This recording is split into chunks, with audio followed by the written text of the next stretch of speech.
Hey, Dirty South family. This is the last video that I'm recording here at the sad end of our course. I know it didn't really end the way that we wanted it to end, but I really am proud of you guys sticking in there. And I've already looked at your final projects. I haven't been able to respond, and I want to spend a lot more time with them, but they're pretty uniformly great. I mean, what you guys have been able to accomplish under such extreme pressure and weird circumstances is really incredible. So thank you for hanging in there with me, and I'll treasure all the time that we had in class, of course, but even after things ended up going online for us, I think we pretty much kept the thread. Your discussions kept me going, gave me something to get up and read, and I'm gonna miss that in the weeks ahead. Normally at the end of class we would get together, we would break bread, we would share common space. We can't do any of those things, and I would really like to, in that forum, hear from you guys about things that really worked in the class, maybe some things that didn't, books that you really like, projects you like, units that you liked, and then I would try and offer some sort of sum up of the class, which I'll do a little bit now. And but before I move to that, one thing that I wanted to say, and I would say it too, in that forum of all of us being together, is that classes for me aren't really discrete, and certainly relationships with students aren't either. So even though we're ending a semester and we're sort of ending this project of this class together, and especially because of how everything got messed up for us, these conversations can and should extend outside of the space and the time that we've allotted for them here in this particular moment. And certainly I'm still writing about this. Your projects are addressing a lot of things that came from the class, and so I want us to be able to continue these conversations. I want to be a resource to you as you move forward with the fantastic projects that you're working on in whatever way that I possibly can. And these ideas are always percolating, so let's continue to think about them. Nothing is settled. It's one of the great things about literary analysis. One of the great things about this particular discipline is that we favor dissensus and not consensus, and the argument always goes on, and the conversation never ends. Just to remind you, the kind of idea of this course was that we were going to take two concepts that we were holding together. One, Leanne Duck's concept of the nations region, that is the South as a heuristic or a way of seeing or a discourse that through which, and this is a reduction of Duck, but because she certainly wrote a lot more about what that means, but that through which could provide some kind of bifurcation of a national project, and then the antagonism of that, or the, not necessarily the opposite of that, but the fly in the ointment of that, as a way to distance projects of nationalism, progressivism, and really that sense of ownership. And so we were thinking about the nation's region in the region's decade, and so that's the second part of that, which is specifically looking at the 1970s as this moment in which questions of ownership over what the South meant to a larger American cultural understanding of itself became radically complicated, and then I would argue crystallized into this conception of a dirty South, of something that's fundamentally contested, fundamentally polluted, fundamentally infected, especially with these notions of impurity and impropriety and all of the things that we talked about. We tried to trace this conversation as it came up in literary and cultural texts from the 1970s, and we really, by and large, looked at cultural and literary texts that were not just extant or existent in the 1970s, but were phenomenon, that were wildly popular, or if they weren't popular, they were at least on everybody's radar. They were very easily legible. They were very easily visible during that decade. And so we would look at those and we would talk about those concepts, Duck's concept, my understanding or my contention about a dirty South, borrowing very heavily from both Patricia Yeager's conception of dirt in Dirt and Desire, and also Mary Douglas's conception of dirt in her book Purity and Danger. And so we would look at those cultural literary texts, and then we would try and create a kind of a continuum so that we could locate within something contemporary, some sort of literary cultural text that was contemporary, a similar kind of movement or a similar kind of trajectory or a similar kind of articulation of a dirty South that had meaningful connections to what was going on in what we were looking at in the 1970s. And we did this with a lot. We started with the conception of an elegy, thinking about Deliverance not as a survival novel or not all of the things that Dickey claimed that it was, but really as an elegy for a vanishing white vigilantism that somehow had a gift to offer to American masculinity.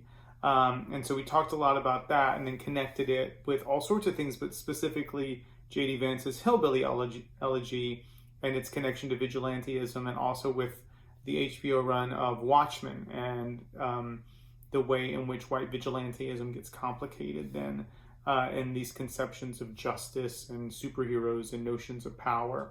We talked a lot about horror. I was teaching another class, an undergraduate class in horror, so this sort of popped up a lot.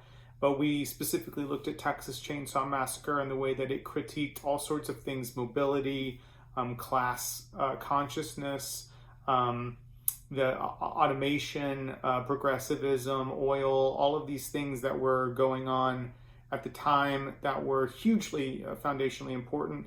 And we especially talked about the way in which this space that these people find themselves in sort of traps them, sinks. They get stuck in this place. They're no longer able to be to get out. They suffer that same immobility that the poor people suffer, the hitchhiker suffers, for example. And then we talked about the repeated violations as a kind of a revenge of the region, taking back something from these hippie progressive people on the coast. So we connected that with not just Jesmyn Ward's majestical Sing Unburied Sing, and how that is talking about similar kinds of stuckedness or being stuck within the prison industrial complex, but also the immobility of poverty.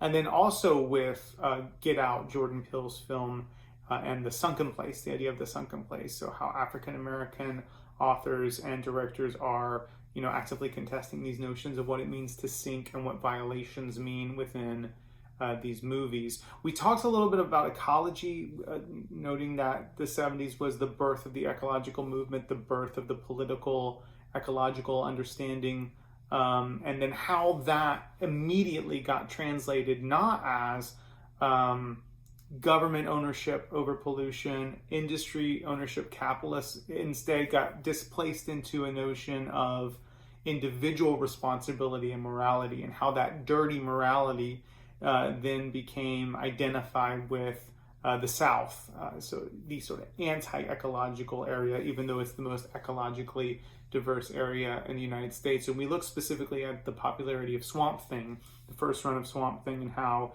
it sparked so much interest during this particular historical moment. And we connected that not just with the second run of Swamp Thing, Alan Moore's run, which became an even larger meditation on dirtiness and what does it mean to fight on behalf of the earth but not on humanity.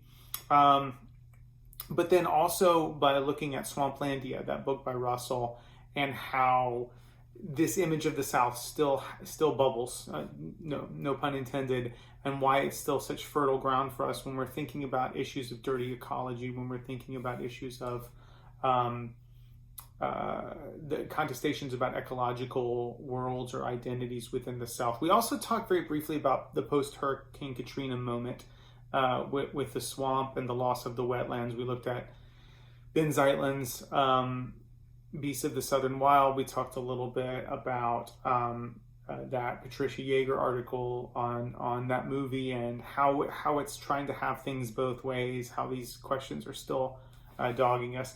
We turned to two different kinds of music. We talked about both the outlaw country movement and the rejection of an establishment country in favor of an articulation of outlaw, vigilantism, dirtiness, blackness, all of these things that outlaw country tried to promote that was a Jeremiah against a screed against establishmentarian, and how it was both transformative because it was emphasizing dirtiness, but also transportative in that it was looking at other spaces, Luckenbach, Texas, Austin, Texas, Bakersfield, California, and then connecting that with the dirty South hip hop movement of the late 20th century, moving into the 21st century with figures like Outkast and Goody Mob, who are also seeking to frame their music as an articulation of something that's fundamentally contested, but then celebrating that dirtiness.